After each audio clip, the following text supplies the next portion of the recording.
Okay, so a couple other little exercises to practice this week. We delve a little bit into this in the beginning of our classes, but we're going to break this down even more. A couple things that your dog should know how to do. One is a tuck sit. And a tuck sit is when the dog's front end stays still and the back end comes in to meet it. Sit. And that is a tuck sit. Try it again. Here. Sit. Okay. Let me show you what a tuck sit isn't. A tuck sit is not what's called a rock back sit. A rock back sit is when the dog's front end, if I can get him to do it. He doesn't know how. Come on now. I don't know. He doesn't know how to do that. He doesn't Front know. end moves back into his back end. Right? So with a tuck sit, if I had his front feet on a prop, he would just bring his rear end in. Right? So his front feet should stay stationary. The reason this is so important is this is what your dog does as he's taking off for a jump. He plants his front feet, he brings his back feet underneath, and in between his front feet, and then he pushes off. So I want to be able to do this in practice so I can work this part of his back out. I also would like to get a kickback stand. That's it. Yes. We've got a little bit of a wave going on at the same time, but that's okay. The most important thing here is that he's using his lumbar and his thoracic to bring his body underneath them and then kick it back out again, right? These, like I said, are positions that he's going to be in when he is finally jumping. How do I teach this? Well, I've got the cookie. It's magic.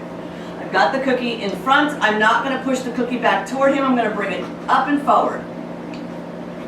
Good. Good. Okay. Run again. Another thing I can do. He didn't drop it. It's in my hand. Ah. I can hold on to his collar. Sit. So that he can't rock himself back. It's not easy. I'll tell you that right now. What doesn't work, stepping into him. What doesn't work is bringing the cookie back over his head, which may have been the way you were taught to teach your dog to sit. We don't teach that here. We always teach a tuck sit, which is kind of why he can't do it wrong. So we want the dog to come forward. Good. If you can't get success with your hand on the collar or with the cookie forward, you also can try. Any of my obedience people?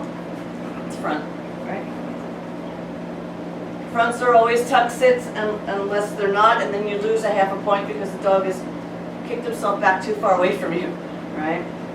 Good boy. I also want to be able to get that tuck sit alongside of me. Sit. Good. As I drop the cheese on the ground. Yeah. So I want to be able to get this sit in all angles against me. So regardless of my orientation to him, I want to be able to have a tuck sit. And then I also could ask him for the kickback stand, no matter what our angle is to each other. That's something that is pretty important if you want to have a good jumper. The other thing that's also equally important is a fold back down. And a fold back down is when the dog folds back into itself to lie down. And then I want it to push itself up into a stand. Folding back, and then pushing up. Back, and then pushing up. Okay? So that down is a lot different than a moving down where the dog would fold its front end forward and move into it. What I like about this particular exercise is that it is a good workout for the dog, but it also is a really good barometer for me. I watch their feet, and if I see their feet dancing all around when they're lying down or getting up, I know we might have something wrong. We may have a soreness or a tightness somewhere. So before I run my dogs, I always do this fold back down to a stand.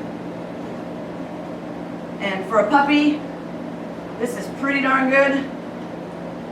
Once he gets a little bit older, I'll expect his front end to stay more still. But this dog's not even done growing yet.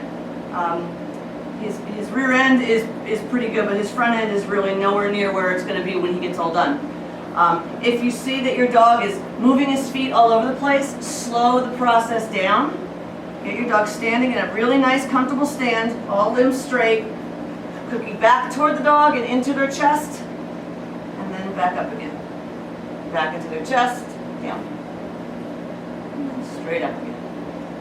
Right? If you push back too far, too fast, the dog will start to curl. If you bring the cookie too far forward, the dog will take steps when they move forward. So it's really all about hand-horn mechanics.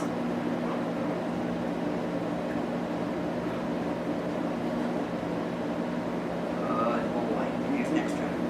Yes. Okay. Good boy. All right. Post some videos.